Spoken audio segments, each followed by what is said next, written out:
पत्रकार मित्रों को, हमारे मीडिया के लोगों को, दूरदर्शन को, सबको जानकारी हो, ताकि आपके माध्यम से जन साधारण को ये जो नए विकास के कार्य हो रहे हैं उनको भी पता चल सके। तो इस कड़ी में मैं पहले एक छोटा सा प्रेजेंटेशन आपको दिखाना चाहूँगा, और उसके बाद अगर आपके कुछ प्रश्न होंगे तो उनका हम जवाब भी देने की कोशिश करेंगे। तो सबसे पहले प्रेजेंटेशन आपके लिए शुरू करते हैं। Sir ready. नमस्कार। कोंकण रेलवे अपनी यात्री सुविधाओं के लिए प्रतिबद्ध है, और पिछले 3 वर्षों में लगभग 35 करोड़ रुपए हमने खर्च किए, और गोवा स्टेट में करीब 25 करोड़ का निवेश किया गया, जिसमें executive lounges, transit lounges, platform extensions, restaurants, इस प्रकार की नई नई सुविधाएं, battery operated cards, garment shops etcetera, इसको हम लोगों ने किया। लेडीज़ के लिए पिंक बबल्स ये हैं। आने वाले भी सालों में लगभग 12 करोड़ रुपए और हम निवेश करेंगे गोवा स्टेट में, ताकि अधिक से अधिक यात्री सुविधाओं में बढ़ोतरी की जा सके, जिसमें प्लेटफॉर्म एक्सटेंशंस, लिफ्ट्स और covered shades, in transit lounge etcetera उनकी सुविधा के लिए हम करेंगे। कोंकण रेलवे अपने व्यापार में भी लगातार बढ़ोतरी कर रहा है। पिछले 2 वर्षों में लगभग 15,000 करोड़ रुपए के नए वर्क ऑर्डर कोंकण को मिले हैं, जिससे कोंकण रेलवे यात्री सुविधाओं में और अपने फ्रेट डेवलपमेंट में नए नए विकास के काम कर पाएगा। हम अपने यात्रियों को नई सुविधाएं देने के लिए कटिबद्ध हैं, प्रतिबद्ध हैं। बहुत धन्यवाद। हमारे पास पूरे कोंकण रेलवे में 123 लोग हैं आरपीएफ के, और आरपीएफ के अधिकारी और हमारे कांस्टेबल से लेकर के सुपरवाइजर्स तक वो डेपुटेशन पे कोंकण रेलवे में आते हैं। इसके अलावा गोवा स्टेट में कोंकण रेल पुलिस हमारे साथ है, उनका बूथ भी हमारे स्टेशन पर लगा हुआ है। तो जो लॉ एंड ऑर्डर के जो इश्यूज होते हैं वो हमारे आरपीएफ केआरपी के साथ करते हैं। इसी प्रकार महाराष्ट्र में अब जीआरपी की टुकड़ी जो है वो लग गई है, और 223 लोगों की जीआरपी की टुकड़ी पूरे महाराष्ट्र को मैन करती है। तो सिक्योरिटी की दृष्टि से हमारे 9 आरपीएफ के आउटपोस्ट हैं और बहुत अच्छा काम कर रहे हैं। मुझे बताते हुए खुशी हो रही है, आरपीएफ के 2 मुहिम ऐसे हैं जिसका मैं डेली मॉनिटरिंग करता हूँ। पहला है ऑपरेशन अमानत। तमाम लोगों के सामान हमारी गाड़ियों में या तो छूट जाते हैं या लोग चोरी करने की कोशिश करते हैं। तो ऑपरेशन अमानत में लगभग हम लोग हर रोज़ उसकी रिकवरी करके यात्रियों तक पहुंचाते हैं, और अब अखबारों में भी आपको आए दिन वो खबर सुनने को मिलती है। दूसरा है ऑपरेशन नन्हे फरिश्ते। छोटे छोटे टीनेज बच्चे, लड़के लड़कियां अपने घरों से भाग जाते हैं, उनको हमारी आरपीएफ और टीटी उनको बरामद करके एनजीओ के माध्यम से उनके पेरेंट्स को सुपुर्द करती है। पिछले साल ऐसे लगभग 61 बच्चों को हमने जो उनके माता पिता तक वापस पहुंचाया। इसके अलावा जो थेफ्ट और जो इसके केसेस थे उसमें काफ़ी गिरावट आई है। अगर आप कहेंगे तो हमारे लोकल जो पीआरओ है आपको आंकड़े भी दे देंगे। तो सिक्योरिटी की दृष्टि से इसके अलावा जो 139 पे हमें कॉल्स मिलते हैं, जिसको रेल मदद कहते हैं, और उसमें हम तुरंत हमारे आरपीएफ और टीटी के माध्यम से हम यात्रियों तक पहुंचने का प्रयास करते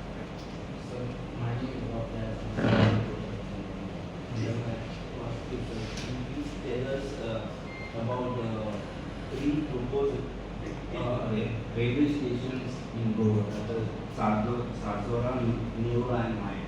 Is there any progress? See, Sarzora, Neora and Mayan. Firstly, they are going to be crossing station. Crossing station किसको बोलते हैं कि ट्रेन ऑपरेशन के लिए हम एक और स्टेशन और लूप लाइन क्रिएट करें, ताकि अगर जैसे मडगांव स्टेशन पे गाड़ी खड़ी है और मुझे अगले स्टेशन पे भेजना है और वो लंबा ब्लॉक सेक्शन है, तो हमको बीच में कोई ऐसा क्रॉसिंग स्टेशन क्रिएट करना चाहिए ताकि उधर की गाड़ी और इधर की गाड़ी को हम क्रॉस कर सकें। तो क्योंकि हमारा सिंगल लाइन सेक्शन है, और जब तक डबल लाइन नहीं होता है, क्रॉसिंग स्टेशन क्रिएट करके ही हम ज़्यादा गाड़ी सेक्शन में डाल सकते हैं। तो इसकी हमारी सर्वे हुआ, प्लानिंग हुई, प्रस्ताव मंत्रालय में गया हुआ है। जब वो अप्रूव होगा, उसके पैसे सैंक्शन होंगे, तब ये क्रॉसिंग स्टेशन का काम होगा। अभी फ़िलहाल यहाँ पर हमें किसी भी प्रकार के पैसेंजर हैंडलिंग का भी प्लानिंग नहीं है, क्योंकि हमको उसको सिर्फ ऑपरेशन की दृष्टि से उसको बनाना है। लेकिन अगर कभी फ्यूचर में लोगों की डिमांड होती है कि हमको यहाँ पे आप पैसेंजर ट्रेन भी हॉल्ट दीजिए, तो उसको रेलवे विचार कर सकते हैं। लेकिन अभी प्योरली ऑपरेशनल दृष्टि से ये स्टेशनों को बनाने की योजना है, ताकि सेक्शन में ज़्यादा से ज़्यादा गाड़ियाँ हम चला सकें।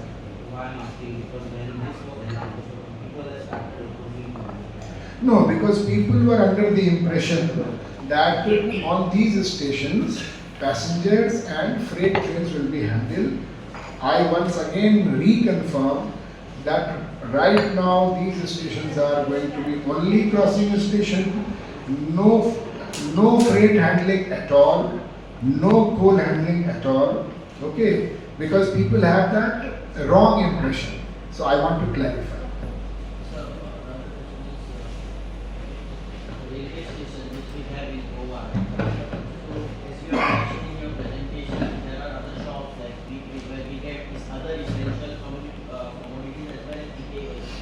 Are there any proposal or is there any thoughts about introducing pharmacy at every station? Because there are many patients also traveling. Yeah, so I just in the presentation I have mentioned it is called PM Jan Aushadhi Yojana, PMJK. The first pharmacy of Government of India scheme is already allocated at Madgaon station, and very soon it will start. We have already contacted the person who has been given the LOA. So yes, after the success of PM BJK Yojana at Madgaon, we will extend it to other stations also, so that people get medicine at the platform. Sir, hello.